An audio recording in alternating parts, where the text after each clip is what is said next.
Welcome to সুনিতাস world. আজকে আমি তোমাদের সাথে আমাদের দক্ষিণ দিনাজপুর জেলার এক ঐতিহ্যবাহী মেলা বল্লা মেলা, তোমরা আশা করি সকলেই নাম শুনেছো, যেটা আমাদের পুরো নর্থ বেঙ্গলের একটা খুব গুরুত্বপূর্ণ এবং বলা যেতে পারে সবচেয়ে বড় কালী ঠাকুরের মেলা হয়। তো এই মেলা সম্পর্কে নাম শোনেনি এরকম খুব কম মানুষই রয়েছে। তো আমি এখানে মার সাথে চলে গেছিলাম তো এই বল্লা কালী মাকে দর্শন করতে। আর দেখো মার কত সুন্দর প্রসাদ দেওয়া হয়, যেটা আমরা অনেক রকম বলি, কদমা, খাজা, তারপরে অনেক রকমের প্রসাদ দেওয়া হয় মাকে। তো সেটা আমরাও প্রসাদ কিনতে এসেছিলাম। তো ছোটোবেলা থেকেই মানে এই প্রসাদগুলো সম্পর্কে একটা আলাদা ইমোশান। এখানে আমার মাকে দেখতে পাচ্ছ, মা প্রসাদ দেখছে যে কী কী ভোগ নেওয়া যায় মায়ের জন্য। তো এবার দেখো আমি মন্দিরের এখানে চলে এসেছি।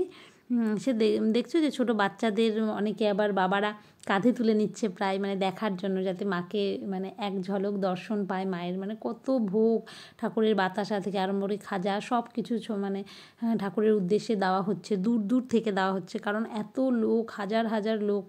তো তার মাঝে তো সকলে একদম মায়ের সামনে পৌঁছাতে পারছে না, দূর থেকে হালকা একটা পর্দার মতো দেওয়া আছে, তার আড়ালেই দেখো মাকে দেখা যাচ্ছে কত সুন্দর করে। মানে মনটা জাস্ট ভরে গেল। আর আমি এই প্রথম বল্লা কালী মাকে দর্শন করতে গেলাম, যদিও আমার বাড়ি মানে খুব কাছে এখান থেকে, বালুরঘাট খুবই কাছে, মোটামুটি 45 মিনিটও লাগে না আমাদের মানে মন্দিরে পৌঁছাতে।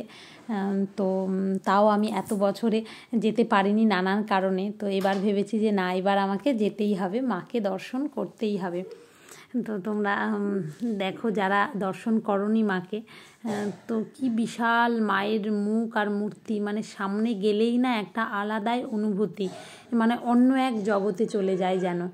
মানে আর যারা মানে মাকে ভালোবাসে, প্রত্যেকেই মাকে ভালোবাসে কম বেশি, আর যারা একটু বেশি ইমোশনালি মায়ের সাথে জড়িত, তো তারা আরও ভালো করে বিষয়টা বুঝতে পারবে।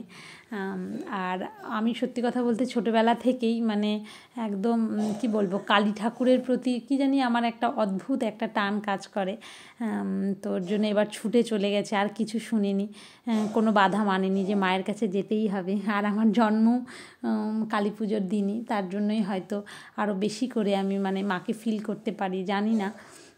তো তোমরা সকলে দেখতে পাচ্ছ, আশা করি সকলেরই মন জুড়িয়ে গেছে মাকে দেখে। আর কত ভোগ চারিদিকে শুধু মার উদ্দেশ্যে। আর আমরা তো বাইরে থেকেই দেখছিলাম, মাকে দর্শন করছিলাম, তার মাঝে মাঝে ছোট্ট ছোট্ট একটু ভিডিও করার চেষ্টা করেছি, যাতে আমি পরবর্তীকালে এই জিনিসটাকে, এই স্মৃতিগুলোকে আমি মানে স্মৃতির খাতাতেই রাখতে পারি, কারণ জানি না এরপরে আবার কবে আসতে পারবো না পারবো। দেখো আমি আর পাশে আমার মা, আমার সুন্দর মা, পৃথিবীর সবচেয়ে সুন্দর মানুষ হচ্ছে আমার মা আমার চোখে।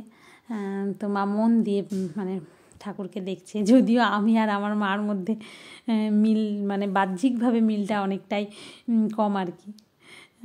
তো এই যে আমি আর আমার মা প্রসাদ খাচ্ছে ওখানে। আর এই ভিড়ের মাঝেও মাকে একটু দর্শন করলাম, তার সাথে একটু চারিদিকের ভিড় দেখো কত ভিড়, মানে কি বলবো, মানে পা ফেলা যাচ্ছে না সেখানে, এমন পরিস্থিতি। তো এবার আমি চলে এসেছি সেই মানে পুকুরে বলতে পারো তোমরা, এইখানেই কিন্তু মার যে পুজো হয়ে যায়, তারপরে মাকে বিসর্জন দেওয়া হয় এই পুকুরে। আর প্রত্যেক শুক্রবার করে এখানে পুজো হয়। আবারও মানে আবার সেখানে চলে আসলাম, মানে মায়ের মন্দিরের ওখান থেকে বেরিয়ে এসে আবারও মনে হলো কি মানে এক ছুট্টে মায়ের কাছে চলে যায়। দেখো আবারও আসলাম মাকে একটু দর্শন করার জন্য। তো করে এবারের মতো আবার পরের বছরের অপেক্ষা করব। আর আমি আর আমার মা, আর তার সাথে আমার বল্লা মা, এই স্মৃতিগুলো আমি মনের মণিকোঠায় রেখে